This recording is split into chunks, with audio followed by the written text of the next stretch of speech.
Thanks for joining us for a North Greenville University chapel service. Amen, amen. How are y'all doing this morning? Yeah. I just want to thank Levy so much for preaching my entire sermon for me this morning. Brett asked me a lot of times, like, okay, how much time are you going to need this morning? Like, can you be sure that we're done at this time? Kind of subtweeting like Ethan Broom from Monday's message. So I just want you to know that's all I have for y'all this morning. Y'all have a good afternoon. I'm just kidding.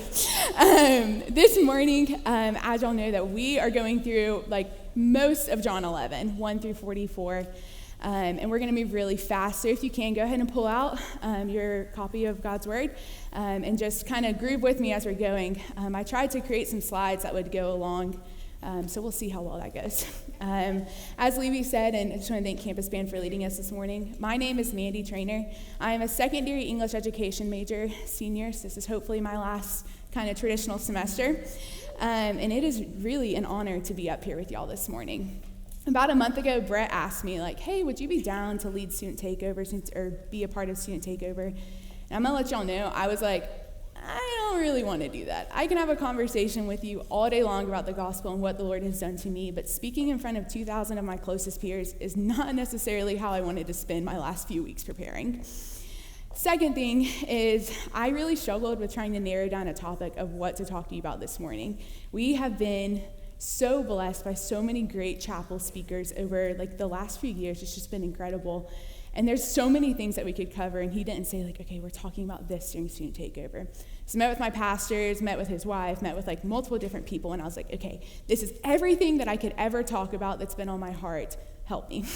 So my pastor is like, all right, here's some passages, just sit down and like read through it and just like see like where the Lord's leading you. So I'm gonna let y'all know for about 3 weeks, I sat down and read Galatians 6, probably 22 times, like just over and over. And I was like, okay, Lord, whatever you want me to speak on, like let me speak on it. I know I want to talk about burden-bearing relationships, but like, where do I even begin? So I just kept reading and reading and reading and reading and reading and reading, and there was nothing.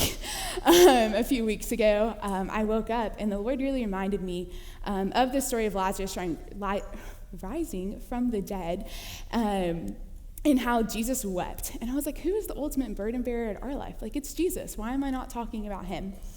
So I wanted to talk to y'all about burden-bearing relationships, and we are going to be moving really, really fast this morning. I'm going to try to get y'all out of here a lot earlier than what y'all had the other day. So go ahead, open your words, and I'm just going to pray really quick. Heavenly Father, thank you so much for the opportunity that we have to gather together, Lord, just to meditate on your word, to worship together, to really exemplify like what your model of the church is, Lord, that people, whether it's not in a building, like Father, we are one unified church representing multiple different campuses. Lord, I just pray that you will hide me behind the cross this morning. Lord, let none of the words that I speak out of selfish ambition be remembered, but Father, only words of your spirit and your grace abounds all the more. Lord, I thank you for going before me and preparing my heart and preparing the hearts of the people in this room. And I just ask that your spirit just continue to shine out this morning. In Jesus' name, amen. All right, so as I said, Galatians 6, we see Paul's letter to the church at Galatia. And in this letter, he covers so many different things, but specifically in Galatians 2, Paul says, bear one another's burdens and so fulfill the law of Christ. And that's like pretty simple, right? We're called to bear burdens, and by bearing burdens, we fulfill the law of Christ. But I know, and I know you guys probably know, it's not as simple as just being like, I'm going to bear this person's burden. It's like actively laying yourself down and doing it, which we'll cover in a second. So immediately, the passage starts off in John 11, 1 through 3, where we see Mary and Martha really struggling because their beloved brother Lazarus is sick. And he's not just beloved by Mary and Martha, like he is deeply loved by Jesus. And in this, what is Mary and Martha's first response? They cast this worry and burden onto Jesus. Like they say, you know what, we can't do it, and so let's just lay it on him, right? So right off the bat, we see that burden bearers first cast their burdens to Jesus. I'm also going to disclaim, I'm going to be super repetitive this morning. Y'all are probably going to get really annoyed, but I promise that if you understand and you're trying to apply what I'm trying to relay to y'all this morning, that is going to bear so much fruit in your life. Then in verse 4, we see Jesus respond and say that whatever is done to the glory of God, and so that the Son of God may be glorified.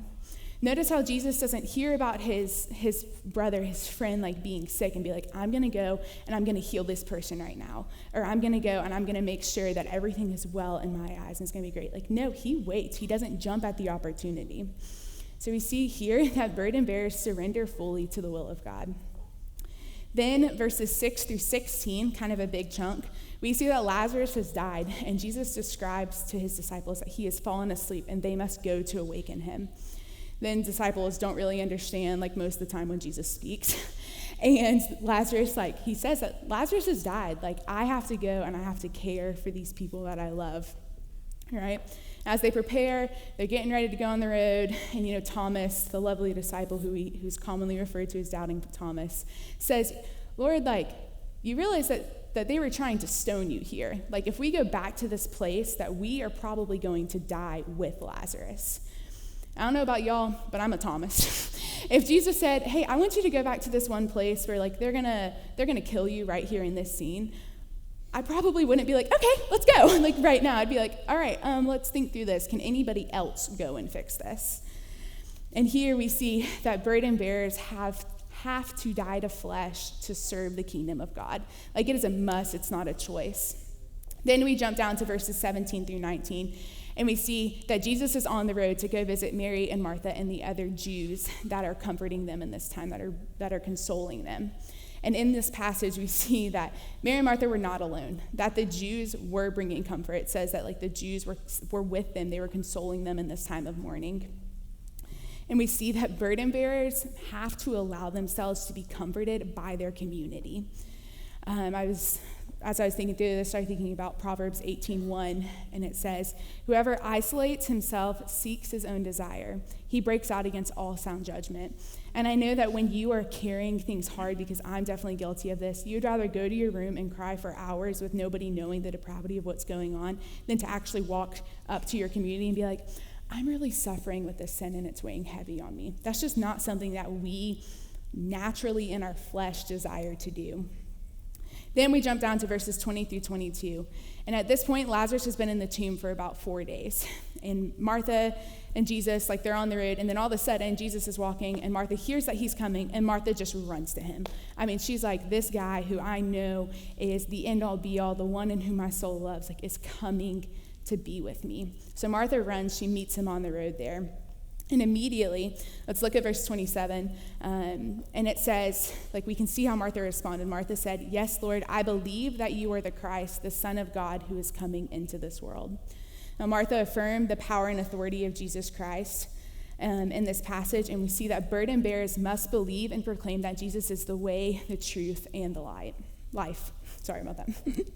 And I don't know about y'all, Martha's probably crying. She's emotional, and I know I'm emotional, and I've cried a lot more in this last year than I think I ever have in my entire life. Don't know what that's due, but I've just been crying a lot. And all the guys in the room, imagine this. You're sitting in the calf, and you're just sitting there enjoying time, eating lunch, and then all of a sudden, this girl who you, like, kind of know and is in your friend group just comes walking up to you and is just weeping. Like, how do you respond? I know, like, I would want to look and be like, what's wrong? Like, let me help you. Let me fix the problem.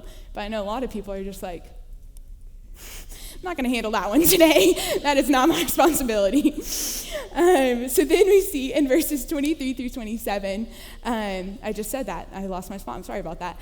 Martha affirmed the power and authority of Jesus Christ. Then we're jumping down, and in verse 29, we see that Jesus calls for Mary. So we know that Martha ran to Jesus, and Mary decided to stay back and to sit with the people that she was mourning with. And as she heard that Jesus called her to him, she ran to him. She didn't just say, like, well, he doesn't want me. Like, no, Jesus literally called for Mary to come and to be comforted by him. And as she's sitting in this house, the Jews that are with her comforting her are like, oh, I'm going to go with her, because they think she's going to the tomb to mourn there, and they were there through thick and thin. They wanted to be with her. They wanted to be comforted by her, or by Jesus. They wanted to bring comfort with her, right? So Mary went to him, and we see, like, towards the end in verse 31 that Mary's, like, weeping. The community that's with her, the Jews, are also weeping with her, and they ran to the feet of Jesus. They wept and they ran to the feet of Jesus. Like they approached him and they like got on their knees and were like just crying through and through. So we see that Mary and the Jews, like the burden-bearing community that we are called to live, they ran together to Jesus. It's not something that we have to do alone. Earlier in the passage in verse 2, we see that Mary was identified as the one who anointed Jesus' feet before his burial. Then in verse 32, we see the similar posture. She ran to him and she's crying at his feet, knowing that he is the only one who can bring healing in this situation, who can bring comfort. We see that burden bearers have a hard time bearing burdens. Mary couldn't understand, she said in verse 32, she laid at his feet and said, "Lord, if you had been here, my brother would not have died." She couldn't comprehend, she couldn't understand that her brother, who Jesus loved, had died of this sickness. We have a hard time bearing burdens because of what Jesus said in Matthew 11:29 and 30. He said, "Take my yoke upon you and learn from me, for I am gentle and lowly in heart, and you will find rest for your souls. For my yoke is easy and my burden is light." We see here again that burden bearers weep at the feet of Jesus without having all of the answers, without being able to understand what's going on. So as she wept at his feet, Jesus heard her cry of not being able to understand what was going on. And in verse 33, I'm just going to read this really quick, 33 through 35 says, "When Jesus saw her weeping and the Jews who had come with her also weeping, he was deeply moved in his spirit and greatly troubled. And he said, 'Where have you laid him?' They said to him, 'Lord, come and see.' And Jesus wept." Guys, do y'all see the rawness of this moment and how this man, Jesus, who is fully God, fully man, who is the image of the invisible God, saw their emotions and wept with them? He didn't say "Okay, that's okay. I knew this was going to happen, so I'm going to keep going on about my day." No, he stopped, he met them on the road, and he wept with them. It's something that he does because he is fully man. He feels and he felt the emotions that we are feeling today. He's compassionate and merciful in heart, and he wept because of the depravity of this moment. Jesus, the ultimate burden bearer, wept with those who wept. Guys, burden bearers weep with Jesus. Then in verses 36 and 37, we see how the Jews saw his love through the tears that they all bore with one another. They see that Jesus weeps at the loss of the one he loves and at the pain of his sisters and the brokenness surrounding it all. He's moved with compassion. I want y'all to know that is still true today. The same Jesus that was mourning at the loss of Lazarus is the same Jesus that cries over us and our lostness, guys. Burden bearers trust in his compassionate heart. Then in verses 38 through 44, this is kind of the last little bit of this passage, Jesus asked for the stone to be rolled away, and Martha was like, "Wait, why would you want to do that?" Y'all know when y'all leave milk or something sitting out and it sours and it just smells really bad? Imagine a dead body in an enclosed area for 4 days. Probably not the best smell that I would want in a perfume, right? Jesus reminded her that the glory of God would remain true. He said, yeah, it's probably going to smell, but you just said a few verses earlier that you know that I am truth and that I am going to provide and that I am going to be victor in this completely. The stone was rolled away, and while the stone was being rolled away, we see that Jesus talks to the Father. And what do we call that today? When we talk to the Father, what are we doing? We're praying. We're praying, right? So Jesus starts praying, saying "All right, Lord, I just thank you for this time, and I thank you that I was not with him so that you may be glorified through me in this." So again, Lazarus is called out of the grave, and he comes out, and that is not something that I want to belittle in this moment. Jesus called a man who had been dead for 4 days out of the grave, alive, walking, in his burial linens, comes out and is totally fine. What is that? How can we even comprehend that? Because the 4 days earlier, he's lying sick in his bed, and they had just called for Jesus to bring healing. We see that burden bearers do all things for the glory of God in prayer and in suffering. There are so many applications that we can pull from today's passage, but today I'm really burdened to talk to you about burden-bearing relationships. See what I did there? I hope by now that you can see that bearing burdens is not just praying for a brother or sister, but an active expectation. So we see 3 different responses. I'm going to try to touch these really fast. First, we see Mary and Martha's response. We see that bearing burdens means giving it up to Jesus and embracing their community.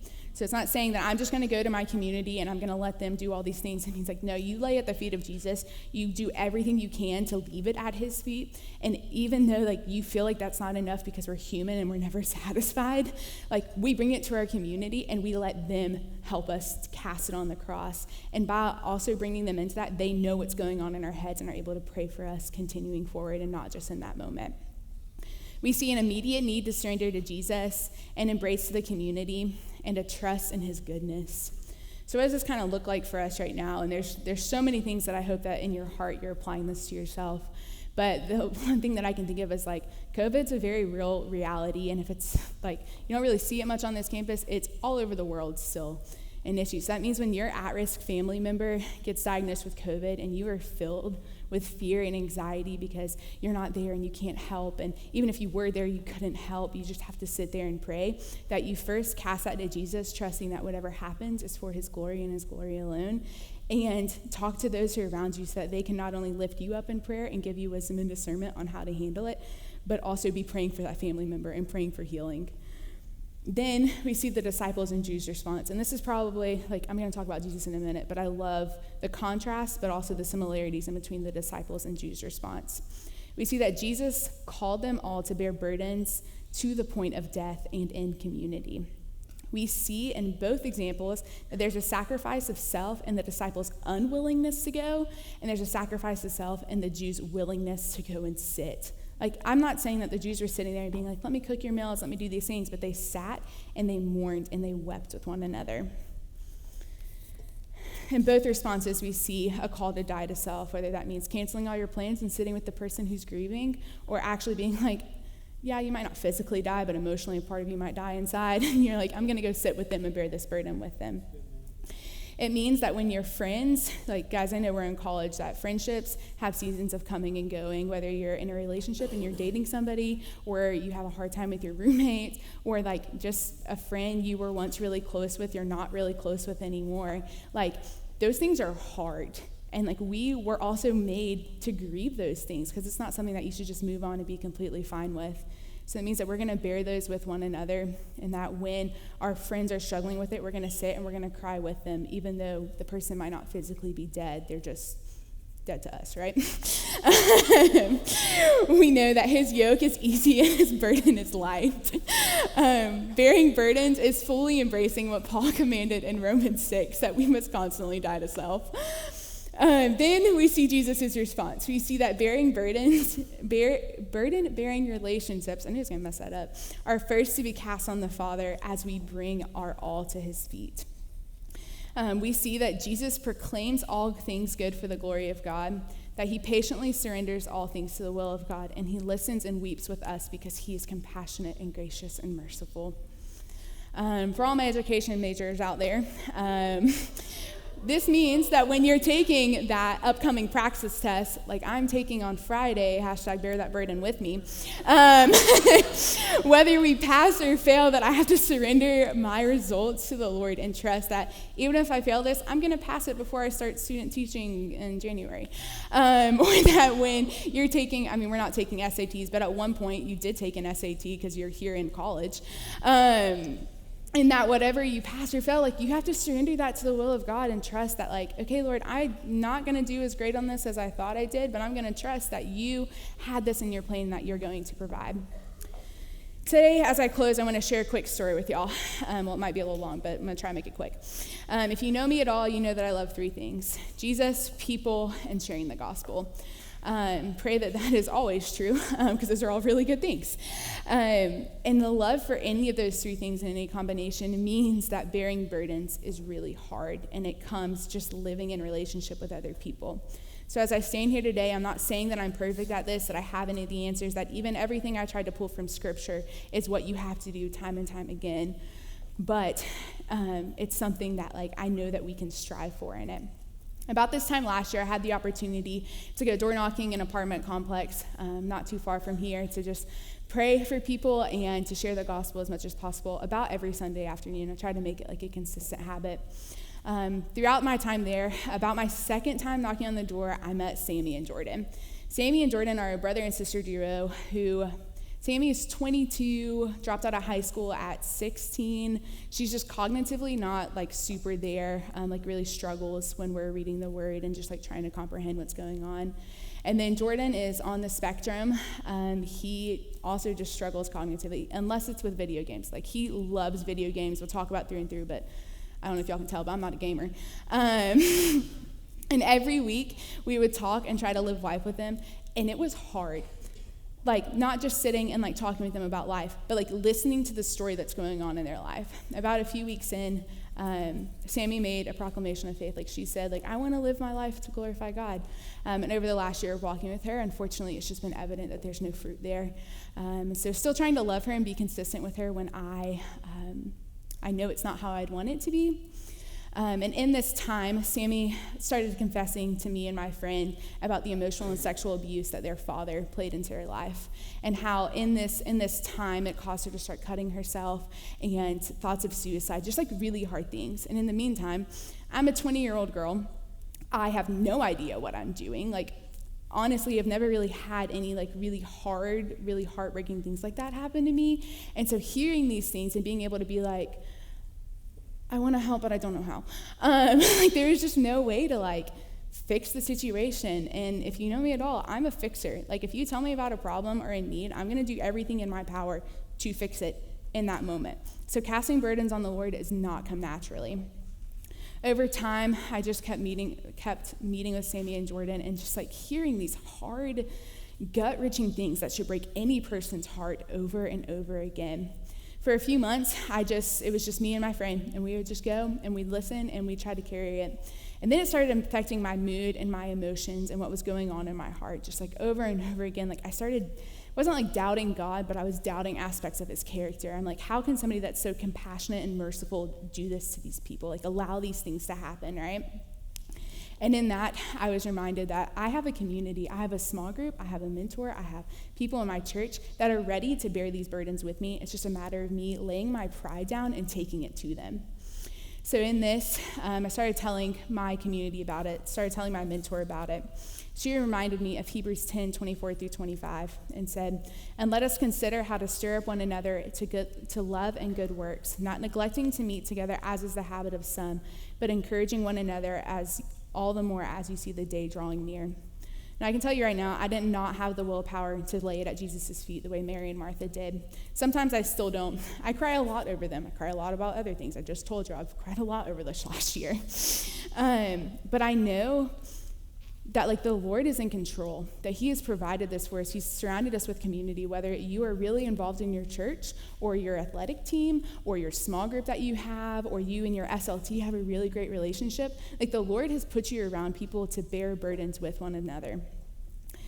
Not gonna lie, like bearing burdens, it sucks. Like there's just no way around it. It's probably one of the hardest things you'll ever have to do because it stems from genuine love from the Father. So in this, I know that the Father created us for relationships. You can look back to before the fall when God was in relationship with Adam and Eve, and Adam and Eve were in relationship with one another. It's not something that we naturally want to do. It's something that we have to fight really hard for. As I was saying in Proverbs 18, like the foolish man isolates himself. Like don't be foolish. Press into the community that's around you. Paul promised trials and hardships over and over, and Jesus modeled this over and over for us. I think one of the clearest examples is right here when just Jesus wept. Like he wept with those he loves. Take your burden to the feet of Jesus and weep with him when things are too much. Like allow yourself to cry and be like, Lord, I don't understand why these things happen. Take your burdens to your community and to those whom the Lord has given you in this season. And when a burden is brought to you, make it an obligation for yourself to pray over that person, to cast that burden, that anxiety on the Lord because you feel like you can't do it or they can't do it alone. And when you're taking a burden to somebody, don't be afraid to ask them and be like, hey, this is what's going on. Okay, let me walk away. No, walk into them and be like, this is what's going on, and I need you to pray for me because I cannot do this alone. Like we were not made to do this alone on any level. If you feel alone, I want you to know that you are not. Whether you need to confess sin, seek accountability, maybe the Lord is laying salvation on your heart and you haven't made that step over into faith. Like, even if it's just talking about something that's weighing you down, something that happened years ago, like if it's weighing you down, like there are people around you that want to bear those burdens with you. There are so many resources on this campus. Like, y'all are blessed to go to a Christian university where people are literally paid to have you sit in their office and cry with them. Dr. Thompson's my advisor, and the amount of times I've cried in her office just because I'm stressed out, couldn't count. Like, guys, it's happened so many times. Your professors want to do that with you. If you live on campus, you have your SLTs who would love to sit with you and be like, yeah, these are hard things. Let me lift you up in prayer. Press into that. Don't waste your 4 years here and be like, yeah, nobody's around me. People are here to care for you. If you don't like your SLT or you bond better with another one, go to somebody else. If you're a commuter or a faculty or staff member sitting in this room and there's just a lot of things weighing you down, there are faculty and staff members that would love to sit with you. I would love to sit with you and talk with you. But also, one, I think guys should bear burdens with other guys. So there's a lot of SLTs, a lot of faculty that would love to talk with you about that. And second, there's so many people, it's not in my power that you guys bear burdens. It's not. It's in the Lord's power and in those whom he has given you for this season. So press into that. Help bear others' burdens by laying yours and theirs at the foot of the cross, fully embracing that Matthew 11. This isn't a one-way street. If somebody's bringing a burden to you and letting themselves be vulnerable with you, you should turn it around and also be like, you know what? I can actually relate to what you're going through because I actually am going through this as well, or this is what's going on in my heart. When Jesus said that his burden is easy and light, and he has taken our burdens upon himself so that we do not need to carry them on our own, he actually means it. Let that be true in your life. Preach that gospel to yourself every day. As people come to you and share burdens with you, cast it on the Lord with them. Don't leave that moment without praying for one another. Sit and cry with them and praise the Lord in his faithfulness, but also be willing to just pray in thanksgiving, to pray in brokenness, knowing that he is the Redeemer, that he is the healer in this. Rejoice when others rejoice, and weep when others weep. Let's pray. Heavenly Father, I thank you so much for the opportunity this morning, Lord, to just talk about what you've put on my heart the last 4 years. Lord, you have given us such a great and beautiful community like no other. It is, like Disney World, the greatest place on earth. And Lord, I pray that the people around us just bear burdens with one another, Lord, that you will have them lay their pride at your feet, Lord, and in humility will seek counsel and understanding and prayer from our brothers and sisters in Christ. Lord, I pray that if you've laid that on people's hearts today, or Lord, you're calling people close to your name, that they will not leave this chapel until they have talked to somebody about it, Lord, that they have been able to just lay it at your feet over and over again. Lord, thank you for the opportunity to speak this morning, and I ask that people only remember the words of your Spirit, of your grace and your truth as they leave today. Father, will you break our hearts for what breaks yours, and just teach us to fall more in love with you. Lord, we love you and praise you. In Jesus' name, amen. Y'all are dismissed. Have a great day. Thanks for joining us for a North Greenville University Chapel service.